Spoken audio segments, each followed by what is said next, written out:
ये साधक जो अपनी दिनचर्या ठीक नहीं रखते, ये उनके जीवन के लिए बहुत हानिकारक विषय है। हमारे लिए जितना नाम जप आवश्यक है, उतना ही प्राणायाम आवश्यक है, उतना ही व्यायाम आवश्यक है, उतना ही टहलना आवश्यक है, उतना ही सोना आवश्यक है, उतना ही सात्विक आहार आवश्यक है। ये बिल्कुल ध्यान रखें। तेरे दिन देखते हैं ना, ये बीमारी वो बीमारी, ये परेशानी वो परेशानी। तो सबसे पहली बात है, हम जब कहते हैं तो कोई समझ नहीं रहा, ब्रह्मचर्य की रक्षा की जाए। ब्रह्मचर्य बहुत बड़ा अमृत तत्व है।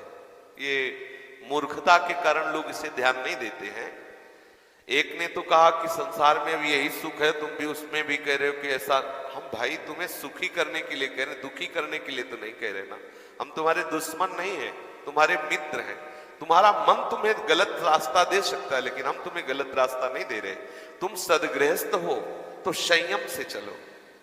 सदगृहस्थी में भी एक आप सोचो, आप रात दिन पशुता का व्यवहार करके मलिन मन के द्वारा शांति प्राप्त करना चाहते हो, आनंद की अनुभूति करना चाहते हो, कैसे हो सकता है? आप जब बीमार हो, आज नहीं, आज तुम्हारी यौवन अवस्था तुम्हें समझ में नहीं आ रहा, लेकिन ये तुम्हारी आदत तुमको कल कहां पहुंचा देगी तुम्हें पता नहीं। जब पहुंच जाओगे तब कोई रास्ता नहीं। कितने ऐसे बच्चे हैं जो इस बात में दुखी हैं कि मैं क्या करूं, आत्महत्या कर लूं, ऐसे आते हैं। कितने प्रश्न ऐसे आते हैं कि क्या मैं आत्महत्या कर लूं? देखो, पहुंचा दिया यहां, आपके मन ने वहां पहुंचा दिया जो अंतिम दुर्गति का केंद्र है।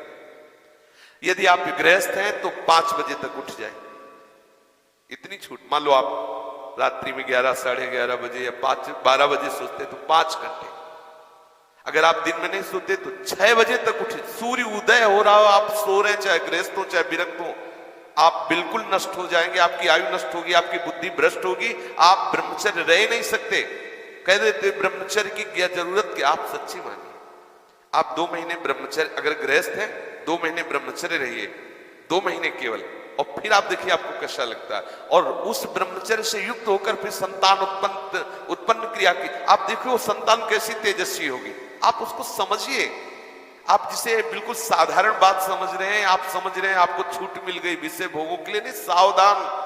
कुछ दिनों बाद आप ऐसे ऐसे रोगों से ग्रसित हो जाएंगे कि आप चलने लायक नहीं होंगे। आप खुद देख लीजिएगा, कुछ दिन बाद ऐसी आपकी इंद्रियां हो जाएंगी कि साधारण बातों में आप ब्रह्मचर्य रहित हो जाएंगे, सोच में ब्रह्मचर्य रहित हो जाएंगे, साधारण घर्षण में आप ब्रह्मचर्य रहित हो जाएंगे। ऐसी स्थितियां आती हैं जिनमें मतलब कितनी दुर्दशा होता है, चाहे वो स्त्री शरीर हो चाहे पुरुष शरीर। ऐसा नहीं कि केवल ब्रह्मचर्य पुरुष शरीर के लिए, दोनों के लिए ब्रह्मचर्य है। अगर आप गलतियों से युक्त हो जाएंगे तो स्त्रियों में ऐसे रोग हो जाते हैं जिनके कारण कुछ चलना फिरना मुश्किल हो जाता है, उनकी शरीर की पूरी स्थिति बिगड़ जाती है। ब्रह्मचर्य दोनों के लिए आवश्यक है। कुछ लोग प्रश्न करते हैं कि गृहस्थ आश्रम में ब्रह्मचर्य का अस्तित्व नहीं। आप देख लो, अगर साल 2 साल में आंखों में कम ना दिखाई देने लगे तो बताना। अगर घुटने दर्द करे, कमर दर्द करे, चलने पर आपको चक्कर आने लगे, देखना, खुद देखना। एक शरीर है, उसकी एक नियत क्षमता है, आप उसके अनुसार गृहस्थ का मतलब ऐसा थोड़ी कि तुम्हारे लाइसेंस मिल गया भोगों का कि तुम मनमानी गंदे आचरण करो और तुम स्वस्थ हो। शरीर है तुम्हारा, कोई सोने चांदी का थोड़ी बना है। सोने चांदी का भी घिसोगे तो बदला जाएगा, वहां नष्ट हो जाएगा। भाई किसी भी चीज को इसका एक संयम है। देखो, हमने पढ़ा है, शास्त्रों में भी पढ़ा है, जब भगवान गरुड़ जी की उत्पत्ति करने का संकल्प हुआ ना कश्यप जी को, तो 10,000 वर्ष तक ब्रह्मचर्य रहे। और फिर जब माता विंता के गर्भ में आधान किया तो अरुण और गरुड़ जैसे महापुरुष पैदा हुए। अगर आप 5 वर्ष ब्रह्मचर्य रहे केवल इसलिए कि जो हमारी संतान हो वो बहुत देशभक्त, हरिभक्त, बलवान, विद्वान, ज्ञानवान हो, और आप नियम से दोनों भजन करो, और 5 वर्ष बाद गर्भाधान करके संतान उत्पत्ति के शास्त्र सिद्धांत अगर वो महापुरुष न पैदा हो तो बताना। अब ये खान पान ठीक नहीं, आचरण ठीक नहीं, पवित्र नहीं हो, एक किसान भी खेती को सुरक्षित और तैयार करता है तो उसमें अच्छी फसल होती है। तुमने ब्रह्मचर्य को जाना ही नहीं, इधर उधर से हर तरह से भ्रष्ट आचरण, और वो संतान कैसे हुई? अब देखो, हंसी मजाक की बात है, हम देखा गोदी में चश्मा लगा, भगवान गोदी में है, शुगर है 500। अब बोलो इनको जवानी आएगी कभी? क्या हुआ? ये गलतियां हो गई, संयम बर्ताव नहीं किया गया, वीर में वो सामर्थ्य नहीं रही कि संतान को तेजस्वी ओजस्वी बना सके। अब इन बातों को कहा जाता है गुप्त रखो, गुप्त मरो। भाई आप जिसे कह रहे हैं सब कहने सुन तो देख लो, आगे तुम्हारे आ जाएगा। अगर उठने में तुम्हें तकलीफ ना होने लगे कहना, अगर बादाम ज्यादा खाओगे तो लीवर खराब हो जाएगा, देख कुछ दिन बाद देख लेना। ये जो लोग कहते हैं ना कि अरे बाबा लोग सब कहते हैं, देख लेना तुम्हारे पुरखा पानी पा जाएंगे। तुम तो हमारी आत्मा हो, इसलिए हम तुम्हें प्यार से समझाते हैं। जैसे हम कहते हैं तुम ब्रह्मचर्य रहो, हस्त मैथुन मत करो, गंदे आचरण मत करो, व्यभिचार मत करो।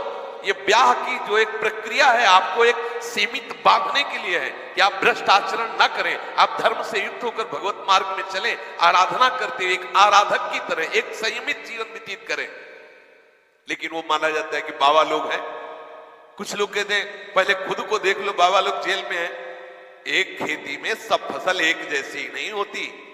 अगर कहा जाए कि सब दुकानदार बेईमानी होते हैं या सब खेती में एक ही जैसी फसल नहीं, कोई गन्ने की भी फसल, गन्ने में भी कई क्वालिटियां होती है, आलू की भी कई क्वालिटियां होती है, ऐसे अलग अलग वृत्ति है, अलग अलग भाव है।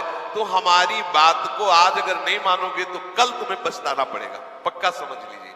संयम से चलो, गृहस्थ धर्म में रहते हुए भगवत प्राप्ति के योग्य हो जाओगे। जब आपको ऐसा लगे आपके पास तो व्यवस्था है, लगा कि अब मैं नहीं रह सकता, तो भगवान ने आपको इसीलिए रास्ता दिया गृहस्थ का कि आप पति पत्नी मिलकर के काम पर विजय प्राप्त करें। इसलिए नहीं दिया कि आप भ्रष्ट होते रहे। समझिए, आपके पास किला है, किले की आड़ से आप अपने को बचा सकते हैं, लेकिन विरक्त मैदान की लड़ाई है। ये जो लोग कहते हैं ना कि गुप्त रूप से नहीं भूल न दें कुमार, ऐसा नहीं होता। तुम भ्रष्ट आचरण वाले, तुम्हारे पास चश्मा ही नहीं जिसे जानते हो कि कैसे विरक्त रहते हैं। रात दिन जलते हुए सच्चिदानंद तत्व में स्थित रहते। तुम्हें क्या पता, तुम्हें लगता है बाबा लोग हराम की खाते मौज मस्ती से रहते, हमको उपदेश करते हैं। अगर हमारी तरह तुम बैठ जाओगे ना, जैसे हम तुम्हें कह दें कि ऐसे रहो, तुम्हारे होश उड़ जाएंगे। ऐसे तुम खिलवाड़ समझते हो क्या? मनी राम को पकड़ के ठीक प्रभु के चरणारविंद में लगाए रहना, तुम इसे खेल समझते हो क्या? एक बार भगवान शंकराचार्य जी ने देखा कि वो मछली पकड़ने वाले वो ऐसे एकदम एकाग्र हुए, ऐसे नहीं, वो बंसी डाल ऐसे बैठे। नजदीक गए, बोले भैया कितने रुपए कमा लेते हो? बोले सुबह से शाम तक लगे रहते हैं, 50 रुपए तो आ ही जाते हो पहले के समय, शंकराचार्य जी के समय। बोले ठीक है, हम तुम्हें 2 घंटे के 50 रुपया दिलवाएंगे, बस तुम आश्रम में बैठ के नारायण नारायण नाम का कीर्तन करो, बढ़िया भोजन मिलेगा। चलो लियो आगे। अब वो आश्रम में कहा बैठो नारायण नारायण करो। जे ही बैठे और नारायण, तुमको आग लगी। बोले महाराज हमें वो ठीक, वहां अगर एक को न मिले तो ठीक, तुम्हारे यहाँ नारायण नारायण नहीं। भजन करना जानते हो, कोई खिलवाड़ समझते हो? थोड़ी देर निर्विषय होकर मन को प्रभु में लगा के देखो क्या दशा होती है। तो वास्तविक जीवन जीने की चेष्टा करो। गृहस्थी कोई वो मार्ग नहीं कि तुम गंदे आचरण से चलो, ऐसा नहीं है। हम आपको दिखाएं पति पत्नी सहित हैं और आजीवन ब्रह्मचर्य का नियम लिए हैं, और 35 साल की अवस्था है, दोनों सुंदर है, अपने ही समाज में अपने ही पास है। ऐसे कितने लोग, एक तो थोड़े, ऐसे कितने हैं 30-35 की अवस्था आजीवन के लिए संकल्प वृंदावन में करके संकल्प करके। अब बोलो कितनी बड़ी हिम्मत की बात है। दोनों नौजवानों और संयम से भजन करने का नियम तो ये है। अब इनको कौन भ्रष्ट कर सकता है? जब स्वयं की सुंदरी पत्नी के साथ उन्होंने संयम का नियम ले लिया तो इन्हें कौन भ्रष्ट कर सकता है? ये जो उद्दंडता है इसे छोड़ो, बहुत हानि है, बहुत हानि। ब्रह्मचर्य हानि का मतलब है तुम रोज मर रहे हो, रोज मृत्यु को गले लगा रहे हो। एक नियम से चलो, एक संयम से चलो, जो एक शास्त्र मर्यादा है, तो उससे क्या होगा कि आप आनंदित रहोगे और एक दिन आपको वैराग्य हो जाएगा। उद्दंडता करोगे तो ये माया है, तुम्हें नष्ट कर देगी। 4 दिन का जीवन है, जितना आपका वीर क्षय होता जाएगा उतने आपके यंत्र सब खराब होते जाएंगे। अभी जवानी है ना, तो अभी नहीं समझ में आते, बाबा जी चिल्ला, ऐसे कितने लोग बोलते हैं बाबा जी कहता है ऐसा वैसा। बाबा जी नहीं कहता, देख लेना, परिणाम देख लेना। ये तुम्हारे जितने भी अंग हैं, जो प्रधान अंग हैं, इनको जब वो पहुंचेगा नहीं ना, तो ये सब देखो गाड़ी में ना डालो पेट्रोल तो खराब हो जाएगा। और इसके बाद आप अच्छे अच्छे पदार्थ पाओगे तो लीवर में उतनी सामर्थ्य नहीं रहेगी, वो पचाना बंद कर देगा, आपकी बहुत हानि हो जाएगी। संयम से चलोगे तो आनंदित रहोगे। संयम एक बहुत बड़ा पावर है।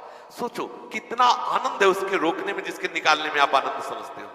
ये शास्त्र जो अनुभवी महापुरुषों ने किया है, लिखा है, तो उसको हमें अनुभव करने की जरूरत नहीं, अपने गुरुजनों की बात मान लेते हैं।